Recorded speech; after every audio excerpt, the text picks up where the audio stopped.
excuses. I hope everybody's doing well, inshallah. Let me know how you've been, what you've been up to. I'd love to hear from you guys.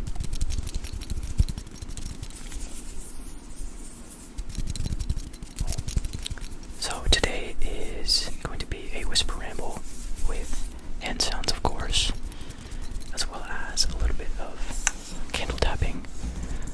So some people were saying they liked the sound of this, and I also think it makes a good sound.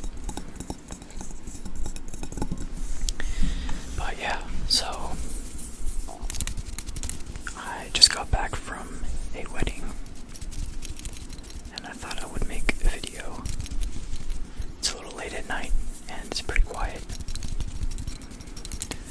The wedding was a family friends, so it was the older brother of my friend. And it wasn't a huge wedding, but it also wasn't like a really tiny one.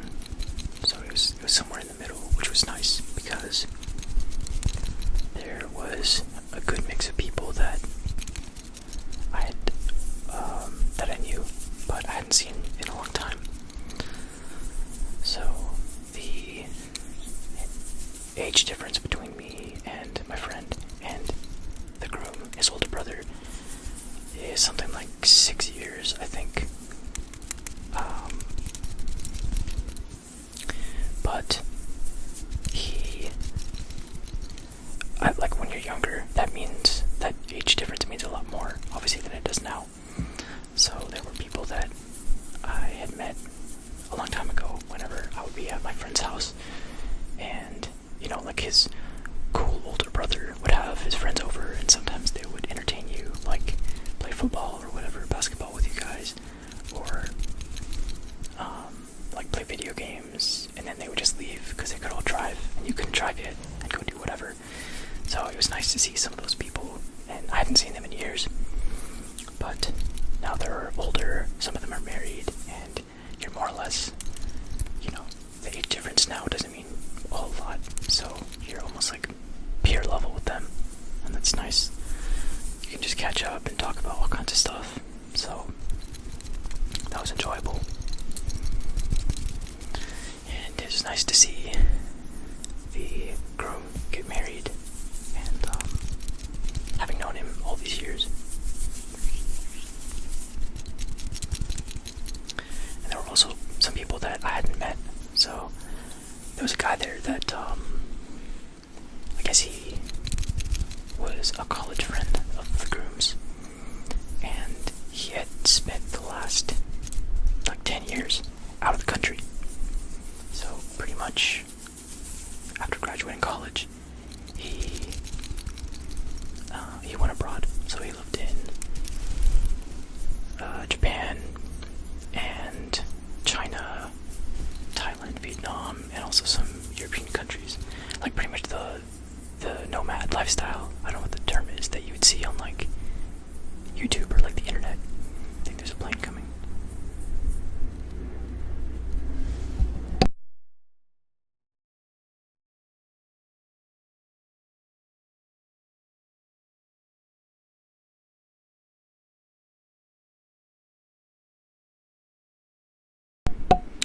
But yeah, kind of that perpetual nomadic lifestyle that some people do. And he had a ton of experiences and like stories and stuff, so we were talking to him for a while. And he knew a lot about a bunch of different countries, so he would spend like a year or two in each country and teach English or like do whatever jobs that he could. And now he's back in America. And you hear about this kind of thing a lot, like these types of people, but you don't really get to meet one that often. So it was nice to just talk to him about how it all went. And he also gave us the the grass is greener on the other side point of view, because for him, he essentially has to start from scratch now, going back. And most other people that have just been working or doing whatever, you've got a lot of experience, maybe you've been promoted, you've saved up money, that kind of thing. But for him,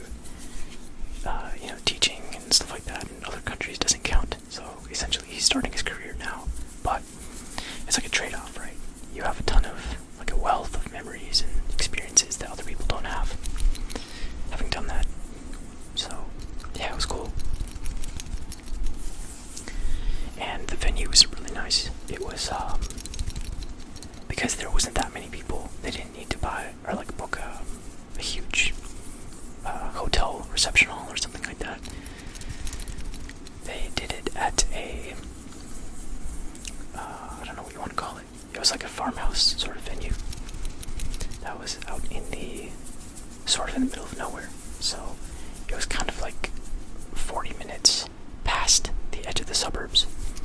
You would just be driving along this like one lane coming and going road with just nothing on either side, just like farmland, and animals grazing and stuff like that. And then all of a sudden you like take a right and it's there.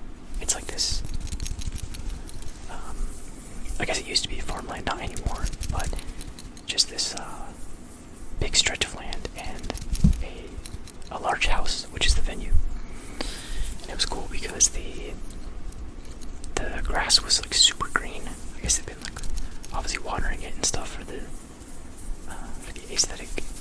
And when I pulled up, it was like the sun hadn't set yet, so it was maybe like 6 o'clock.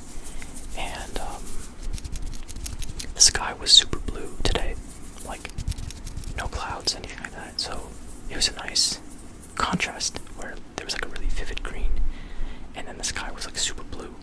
And the house itself was this large white, like a mansion kind of looking house, and it had a garden with all these flowers, like just like splashes of color. So really beautiful.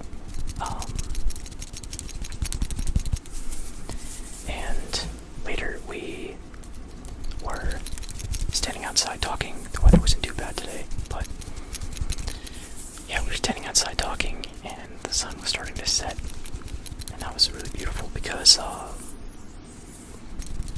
you know how people will joke that when you are at like a grocery store parking lot, the sunset will be just like this beautiful splash of colors. That's how it was. Just a bunch of different reds and pinks and stuff like that all across the sky. And because the land was flat, it was like a pasture basically. It was just green grass, and then the horizon was like as far as you could see. So it was like this giant painting that you were just standing in the middle of.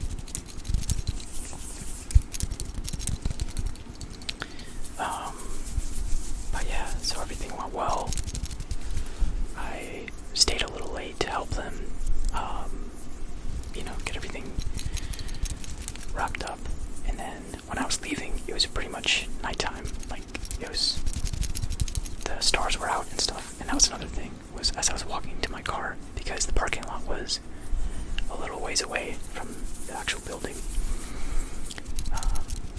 I was like looking up like an idiot, just looking at the stars, because where I live, you can't really see much. There's too much light pollution, and yeah, so I don't typically get to see much. And it wasn't like all the stars and all their glory kind of thing, but you could see a lot more than usual, and that was nice. Even that's like pretty meaningful. So yeah, it reminds me of another trip that I took a long time ago,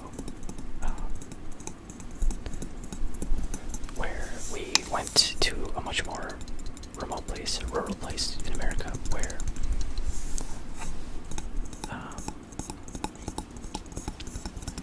we booked a cabin, and right behind the cabin was this, I guess it was like a hill, you could say, but by the terrain of it, which was super rocky and stuff, it was more like a tiny mountain.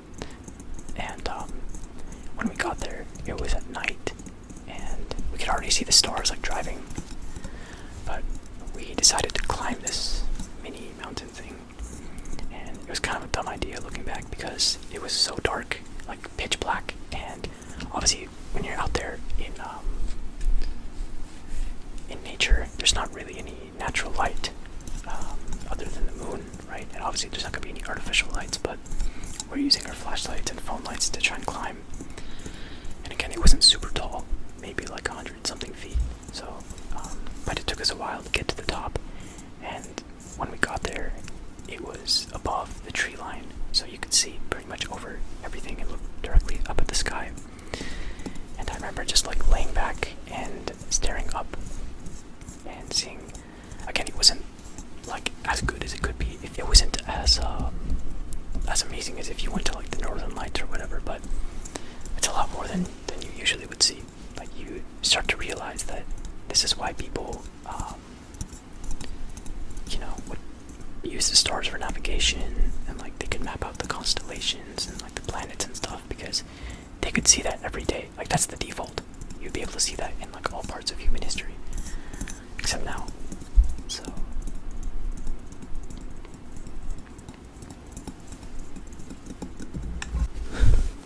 Sorry if I seem a little distracted. There's a bunch of random things that keep popping up, but having started an ASMR channel now, I think it makes more sense of why it's common for ASMR artists to like not post for months and just like disappear. Now some of it is obviously because people are busy, but if there's anybody that's like me, ASMR is, it's not that it's harder to film, but if you are like I don't know if perfectionist is the word, because this is obviously like not that, like for me, I'm not putting much effort in as much as some people are. Like some people are very creative with it and they put a lot of work into it, but maybe if you're bothered by small things, so if like you decide to sit down and film and you have like an hour to do it, and all of a sudden like your neighbor's dog is barking, or like there's a lot of planes going by or something, you might want to restart. But you can only restart so many times before you're like, okay, you know what, I have to go do something else, or I'll do this a different day, and just kind of pushes it forward, right? So yeah, I mean, it makes sense. But then on the other side, having been a long-time viewer of ASMR, you know that like you don't care that much about these tiny noises or like things that would stand out to you if you're making a video. As an audience member, like somebody watching, you don't really care that much. Like it's not that deep, But yeah.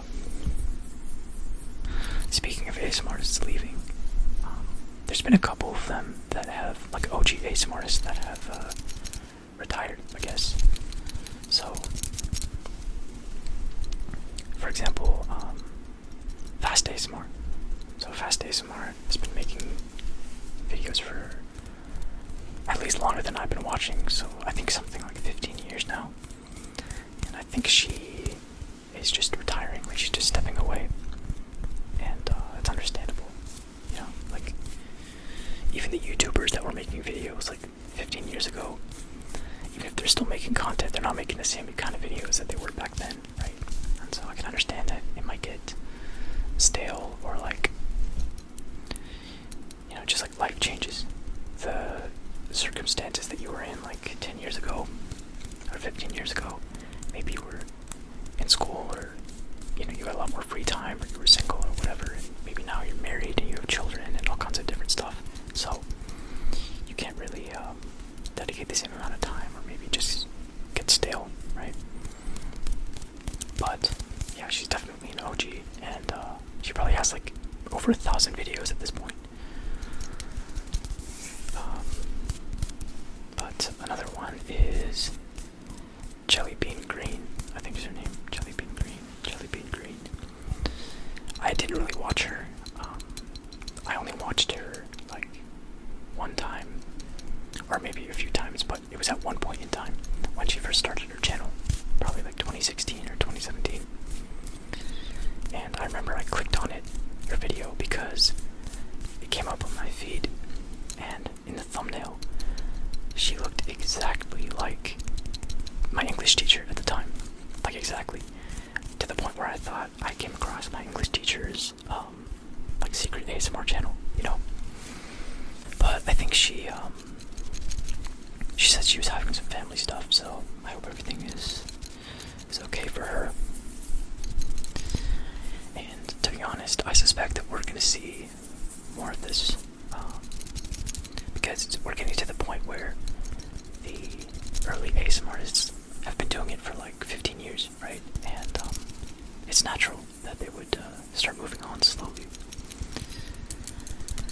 So, yeah, I mean, I just hope that they keep their channels up, because it's like historic,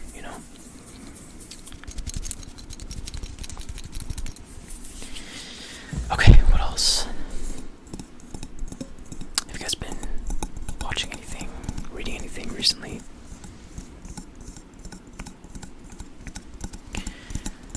I don't know if I've said this, but I'm a pretty big fan of horror. Horror. Whether that's movies or TV shows or books. And I don't know why. It's hard to explain. Like, no one else in my family is, and nobody else that I know was really into horror like that. But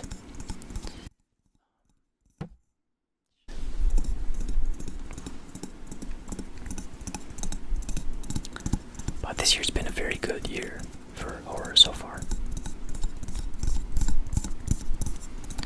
One of them was Obsession, of course. Obsession. I watched that with my best friend, who has been having a hard time in life. So he's been dealing with not really like a breakup, but more like the collapse of an engagement, which has really been difficult and unfortunate. So I've been spending more time with him and just talking to him about it the past few months. And the day that we went to watch Obsession, there's actually something going on with his situation, and he was kind of down and stuff. And so this was also when Obsession was blowing up. So probably like the end of May, I think. It was probably 2 weeks after it came out, sometime around then. And we wanted to go see it, but we checked the theaters nearby, and there was like no openings at all for the rest of the day. So we were like, damn. But luckily, we checked there was a theater nearby that was pretty small. We checked it, and they had like a few seats left for a show that was in like 20 minutes from when we saw it. So we were like, okay, let's go. And we rushed and made it in time. But yeah, it was a good movie. I feel like I'm kind of late to the to the Obsession discourse, so I don't know if it's worth like having a full discussion about it. But we can, if you guys have seen it, comment down below what you thought.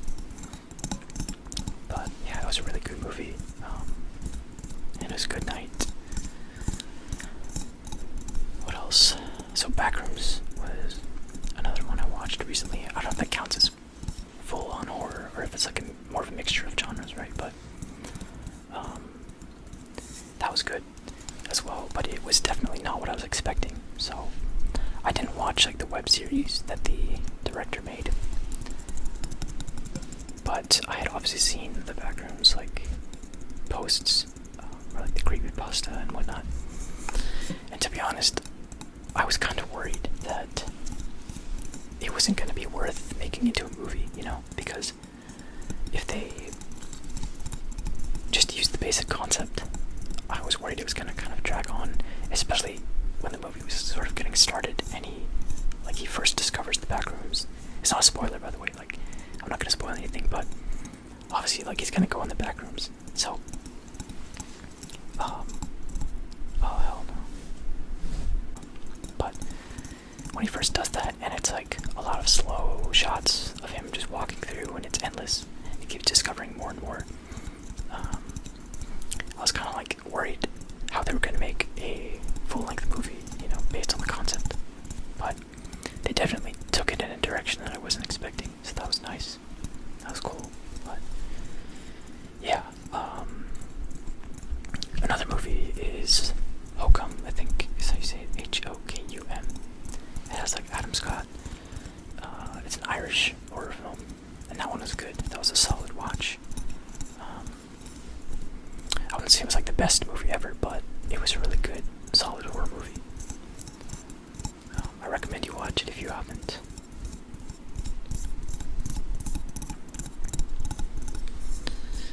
Okay, yeah, I don't think there's anything else, but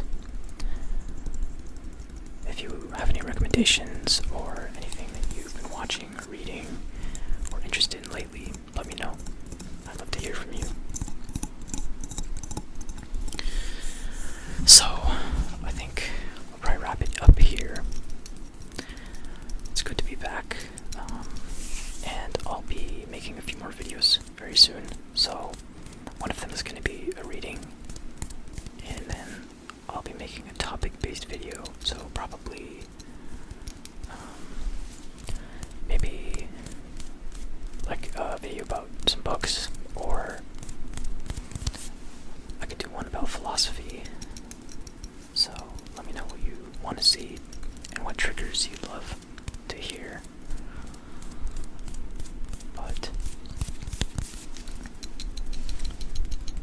wish you guys a good night or good morning